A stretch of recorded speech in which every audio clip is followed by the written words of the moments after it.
What's up, everybody? Welcome back to another day in the shop. I got my helper here today. Hi. She's all dressed, ready to go. Got her work clothes on. If you saw the thumbnail, you see that we had some problems with the car. So that's what we're going to talk about today. Okay, so yeah, we went to the desert this last weekend, and it was just kind of a long weekend ride. And we're getting ready for dune season. So we want to take the car out for a shakedown. We want to make sure that this thing's ready to go for some hard riding out at Glamis this season. And I'm glad that we did take it out because we had some issues.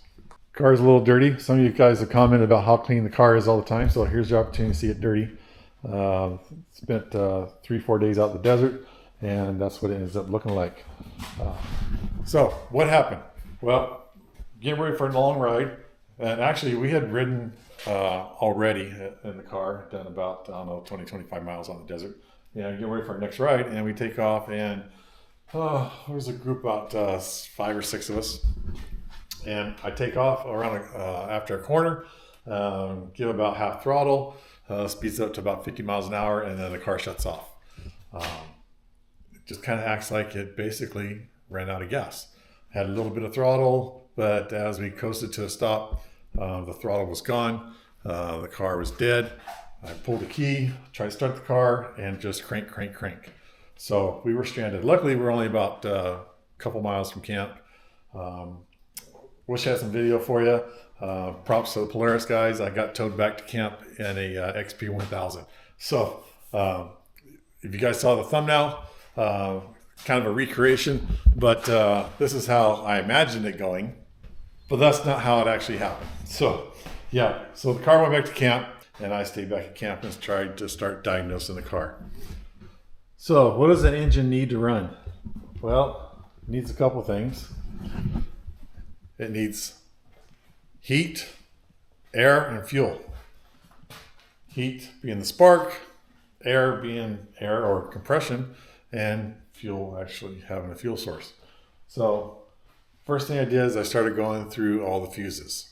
A quick thing to check was to check for fuel. So what I did, I got out my handy dandy starting fluid, took the filter off, and sprayed the filter with some starting fluid and tried to crank the motor. And guess what happened? It would kind of kick over a couple times. Without the starting fluid, it just crank, wouldn't even try. Tried starting fluid again, it'd kick over, and it actually kind of ran for a second or two. So I knew I had a fuel issue. So knowing that I had a fuel issue, we know that these cars have an electronic fuel pump. So I started to go for the fuses. Where are the fuses on these cars? Well, the engine fuses, fuel pump, coil, so on, is behind the driver's seat. Let me show you. And here they are. So that box over there is more drivetrain, like engine cooling, and the gear actuators, whatnot. And this fuse box here is like your coil, fuel pump, things like that. So I took off the lid and started checking my fuses. Give another quick look at the lid here, and you can see that we've got the injectors, the ECM, hopefully that's focusing for you, coils, fuel pump, speedometer, evap, things like that. So what's the two things we want to focus on is the ignition or injectors, the coils, and the fuel pump. So I got out my favorite meter here, my Fluke, and I didn't use the volt. I wasn't going to check the voltage. What I was going to do is check the ohms. And when we get continuity, we get a tone and we get a readout. So I come in here with my own meter and I start checking fuses. Good fuse, good fuse, good fuse. All the fuses were good. Fuel pump fuse, everything good. All right, I don't get it though. All my fuses are good, but I have no fuel. I knew that because I couldn't hear the fuel pump running. And when I sprayed starting fluid on the air cleaner, the car would try to run. Yeah, I lost my helper. You can hear the waterfall going. So Then I remembered, I have an Evo tune on this car. I have the rising rate fuel pump, and that introduces a whole different set of parameters. So the way your stock Maverick R works, and your X3, matter of fact, you got your electronic fuel pump down inside here, and it is powered from a connection that goes down to the ECU. The ECU is what powers your fuel pump. So you've got quite a bit of power running through your ECU, which is feeding power to your fuel pump, and basically it's like a positive switch, turns it on and off. So that's a lot of power going through your ECU. Evo, in their infinite wisdom, it's not a snub, this is good on their part.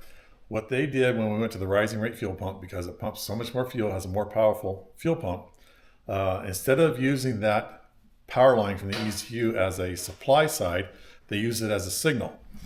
And then from there, they introduced a relay, and the relay gets its power from the terminals over here, the accessory terminal. So when your key's on, it powers the relay, and when the ECU tells the fuel pump turns on, it sends a trigger signal to the relay, which then supplies good power to the fuel pump. Under the center here, you have another fuse box. This fuse box is not really so much for your engine stuff as it is for accessories, your headlights, things like that, smart lock, tail lights, whatnot. So what I was curious about is the accessory post right here.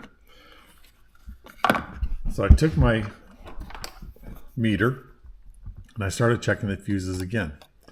The odd thing was none of the fuses showed bad. I had continuity on every single one of these fuses. All right, so I'm thinking, I've got a bad fuel pump. I left my stock fuel pump at home and I'm kind of screwed. So what do I do now? Well, I started backtracking.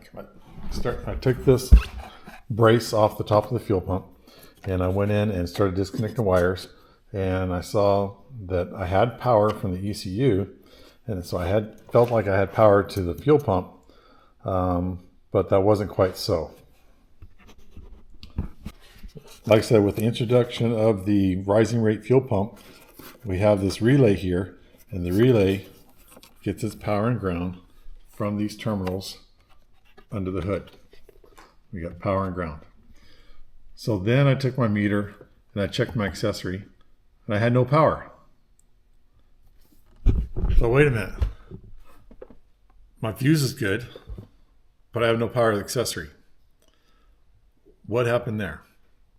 So I went back to the old school way of checking fuses, and I started to pull the fuse so I can check it visually instead of just checking continuity on the back of the fuse. So I pulled the fuse out. Well, when I pulled the fuse out, it came out like that. This little blade stayed in the fuse box. Then I started looking at the fuse, and I don't know if you guys can see it here. Hopefully it'll focus, but you can see it's burnt inside here. So this is what I concluded. Checking the back side for continuity. I had continuity when it was in there and installed into the fuse box. But somehow I had continuity here, but I did not have continuity here. So what happens next? Oh, and by the way, it was a 30 amp fuse that was in there. The factory fuse is a 20 amp, but when I went to the rising rate fuel pump, I put the 30 amp in there so the accessory can hold more power. Plus I got other things like the accessory. So I put a new fuse into the fuse box for the accessory terminal. And after I did that, I turned the key on, and guess what happened? The fuel pump started running. It was running and running and running until it finally built up pressure and stopped. So I pulled the key and put the key back in, hit the start button again, let it run, basically trying to get it to pump up pressure and hold pressure. I continued doing that until the fuel pump didn't run anymore, which told me that I had pressure. So then I tried to start the car, and guess what? The car didn't start. Didn't even try to start. So the last thing I tried that the car tried to start was using starting fluid and spraying it on the air cleaner. So what I do next? Spray the air cleaner with starting fluid, try to start, wouldn't start. Oh, I must need more starting fluid. Gave it a lot more starting fluid, car wouldn't start. Gave it more starting fluid, still car wouldn't start. So kind of perplexed at that point. Went back to the fuse box behind the seats, double checked that my ignition and coil fuses were good, which they were. So I think, man, what's going on? So what I do next is I pull the spark plug out. And make sure you guys tune in, and I'm going to show you how to change the spark plugs on this car. A lot of people are curious, is it as bad as the X3? In any case, I pulled the spark plug out, the furthest one forward, and reconnected the coil pack, laid on the head, cranked the car, had plenty of spark. So now I'm really just not quite getting what's going on.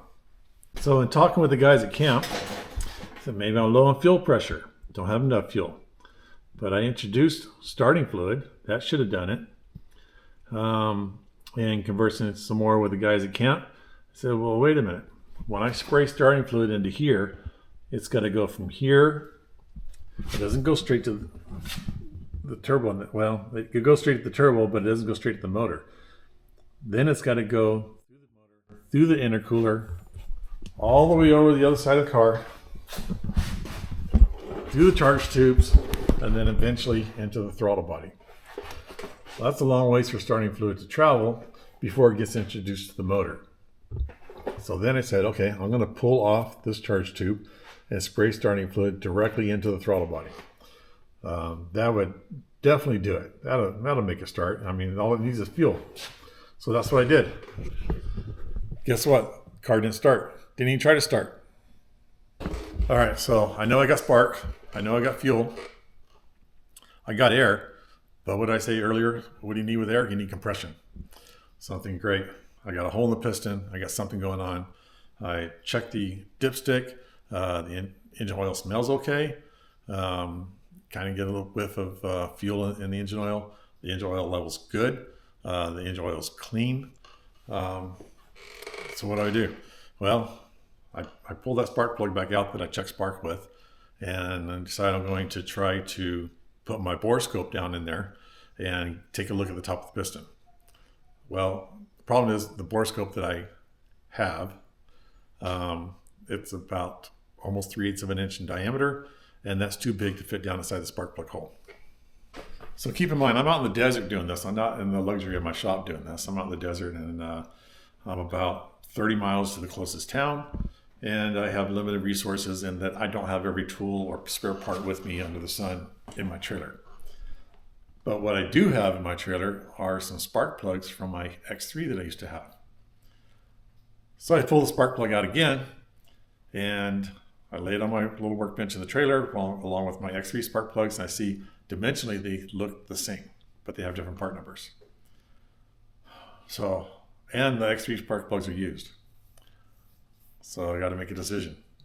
Do I try to use these spark plugs from the X3, see what happens? Or am I going to damage something by not having the exact right spark plug? So I got the spark issue. I think I'm good there. I get the fuel issue.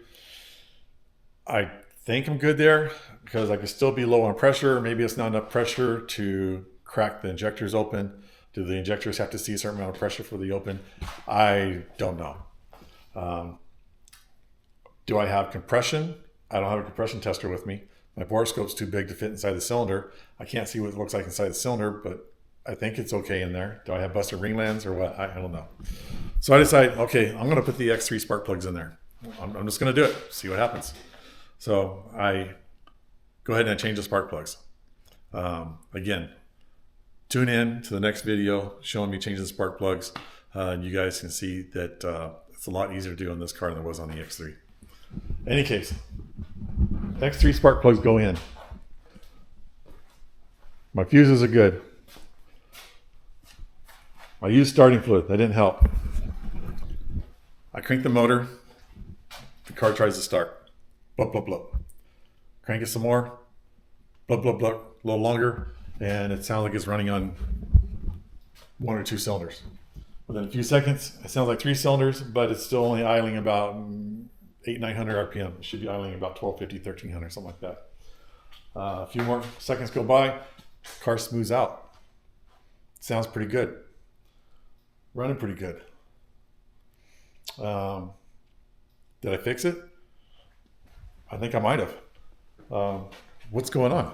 Why did changing the spark plugs help? Well, let me tell you. Illustration purposes only, this is a brand new spark plug for the Mav R. But when I took the old spark plugs out, the front plug was pretty dry. Remember, I'd taken it out once before already. The rear plug was carboned up, like it'd been running rich. The middle plug was wet, just really wet. It was dark, but it was wet. So what's my conclusion? Well, my conclusion is that California starting fluid, and for that matter, California carburetor cleaner, sucks. Environmental rules, all that kind of stuff, the stuff is diluted down. Basically, the starting fluid is not very flammable. And I flooded the car with starting fluid. That's what happened. And when I primed the car, I finally got the fuel pump going, and I primed the car, that probably compounded it a little bit because it was just full of starting fluid. What's the result? So the result and the lesson is that you can flood your car with starting fluid, especially if it's California starting fluid, especially if it's a store brand starting fluid. Yes, I don't know.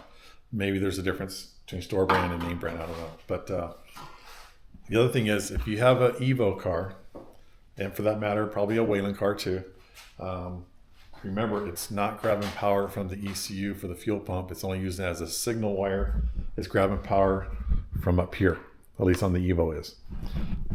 It's not a fault of Evo. This is not a down thing on Evo. It's just something to keep in mind to further diagnose if your fuel pump's not running. Check your fuses up here also.